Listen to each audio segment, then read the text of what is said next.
स्वागत है आप सभी का हमारे YouTube चैनल इनसेन मैथमेटिक्स पर। मैं यतेंद्र सिंह आज आप लोगों के साथ डिस्कस करने वाला हूं Menelaus theorem, that is very important theorem of Euclid geometry. आज हम कंप्लीट कॉन्सेप्ट इस वीडियो में देखेंगे। मेनेलोसिस थ्योरम का क्या स्टेटमेंट होता है, क्या प्रूफ होता है, कहां पर ये अप्लाई करनी होती है और इसको लर्न कैसे किया जाता है। तो ये सारा कंसेप्ट हम इस वीडियो में देखने वाले हैं, तो इस वीडियो को एंड तक जरूर देखिएगा। अब हम देखते हैं सबसे पहले कि हमें आइडेंटिफाई कैसे होगा कि मेनेलोसिस थ्योरम क्वेश्चन में लगने वाली है। तो मैं आपको एक तरीका बताता हूं। यहां पर देखिए एक एबीसी ट्राइंगल है और एफईडी एक ट्रांसवर्सल है जो तीनों साइड्स को इंटरसेक्ट कर रही है। किस तरीके से? एबी को एफ पर, एसी को ई पर और बीसी को ट्राइंगल के बाहर डी पर। इसका मतलब कोई भी ट्रांसवर्सल अगर ट्राइंगल की तीनों साइड्स को इंटरसेक्ट कर रही है तो आप समझ जाना वहां पर मेनेलोसिस थ्योरम अप्लाई करनी है। अब मेनेलोसिस थ्योरम में ये जरूरी नहीं है कि ये जो ट्रांसवर्सल है साइड्स को अंदर इंटरसेक्ट कर रही है, मतलब साइड्स के अंदर इंटरसेक्ट कर रही है या फिर ट्राइंगल के बाहर इंटरसेक्ट कर रही है। ये अंदर भी कर सकती है, बाहर भी कर सकती है। यहां पर मैंने आपको बताया टू साइड्स को ये इंटीरियर इंटरसेक्ट कर रही है और एक साइड को ये एक्सटेंड करने के बाद बाहर इंटरसेक्ट कर रही है। तो ये तो था कि कैसे हम कहां पर ये अप्लाई होगी। अब देख लेते हैं कि इसको लर्न कैसे करना है और स्टेटमेंट क्या है। देखो स्टेटमेंट है A F upon F B, B D upon D C, CE upon E A. अब ये कैसे लिखा है? देखिए यहां पर एक सीक्वेंस चल रहा है। सीक्वेंस किस तरीके से कि आप इस ट्राइंगल को आइडेंटिफाई करें सबसे पहले, फिर किसी भी एक वर्टेक्स पे आ जाए। उस वर्टेक्स से या तो क्लॉकवाइज या एंटी क्लॉकवाइज किसी भी डायरेक्शन में मूव करना है। मूव कैसे करना है? वर्टेक्स से हम इंटरसेक्टिंग पॉइंट पे मूव करेंगे, इंटरसेक्टिंग पॉइंट से वर्टेक्स पे मूव करेंगे। ये हमें याद रखना है। तो देखिए यहां पर मैंने ए वर्टेक्स से स्टार्ट किया है और एंटी क्लॉकवाइज डायरेक्शन में मूव करके ये स्टेटमेंट लिखा है। एंटी क्लॉक वर्टेक्स पे आगे, वर्टेक्स से मूव कहां करना है? इंटरसेक्टिंग पॉइंट, मतलब एफ पर आगे ए एफ, फिर एफ से फिर वर्टेक्स पे F B, A F upon F B multiply bye.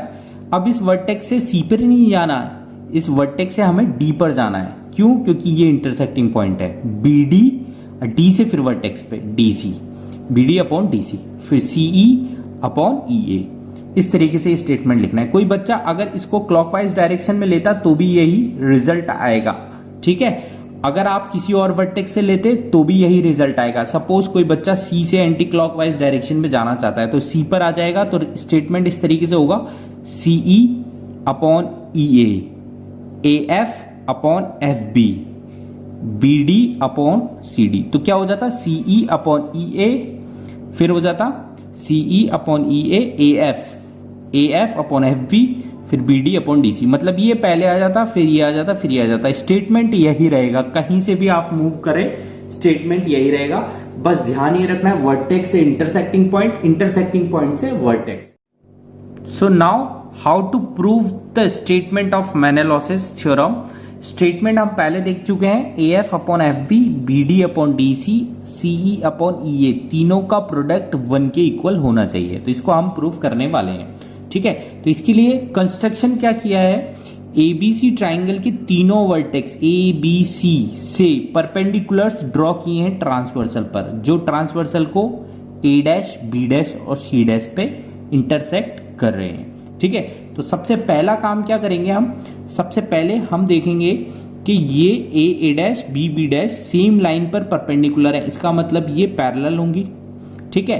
Parallel होंगी तो ये ट्राइंगल ए डैश एफ और बी डैश एफ, ये दोनों ट्राइंगल सिमिलर होंगे। इसका मतलब हम लिख सकते हैं triangle A dash F similar to triangle B dash F triangle के। और अगर ये सिमिलर हैं तो हम क्या कर सकते हैं? अगर ये सिमिलर हैं तो हम कर सकते हैं क्या?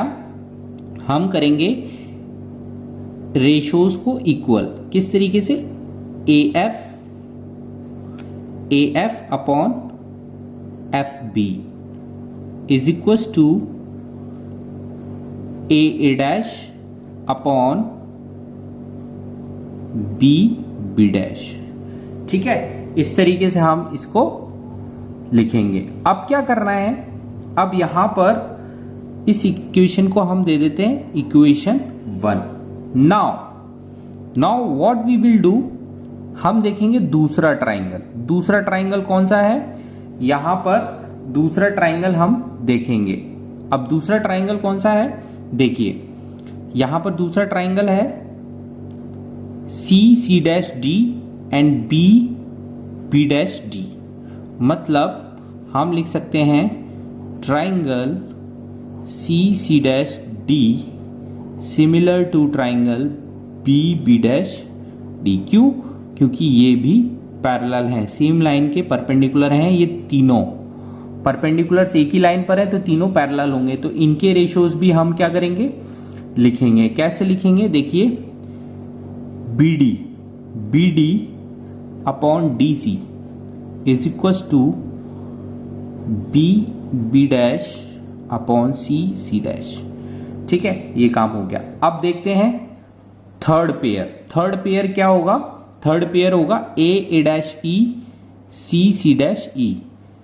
ये दोनों ट्राइंगल भी सिमिलर होंगे, मतलब कि हम लिखेंगे A dash E similar to C dash E. ठीक है, तो हम इसको किस तरीके से लिखेंगे, देखिए रेशो को सीई, इसकी ये साइड सीई 90 के अपोजिट, तो 90 के अपोजिट हो गई एई। ठीक है, ये दोनों वर्टिकली अपोजिट, तो इसके अपोजिट हो गया सी डैश और इसके अपोजिट हो गया ए डैश। ये इक्वेशन अपनी 2 थी और ये इक्वेशन 3 थी। अब करना क्या है, इन तीनों इक्वेशन को मल्टीप्लाई करना है। ठीक है, तीनों को जब मल्टीप्लाई करेंगे तो लेफ्ट हैंड साइड में आएगा A F upon F B multiply by B D upon D C multiply by C E upon E A लिख दो या ए ई लिख दो, और राइट साइड में आ जाएगा A dash upon B dash multiply by B dash upon C dash multiply by C dash upon A dash. A dash से ये कैंसिल आउट, बी डैश से ये कैंसिल आउट, सी डैश से ये cancel out. तो finally ये product जो आ जाएगा 1 के बराबर हो जाएगा, जो कि गिवन स्टेटमेंट था। ये है मेनेलॉस थ्योरम का प्रूफ। अगर आपको मेनेलॉस थ्योरम पर क्वेश्चंस कैसे बनते हैं, कैसे उनको सॉल्व करते हैं ये देखना है, तो आप आई बटन पे जाकर एक वीडियो देख सकते हैं। मैंने उस पर इसके एप्लीकेशन पार्ट पे क्वेश्चंस का सॉल्यूशन, वीडियो सॉल्यूशन डाल रखा है।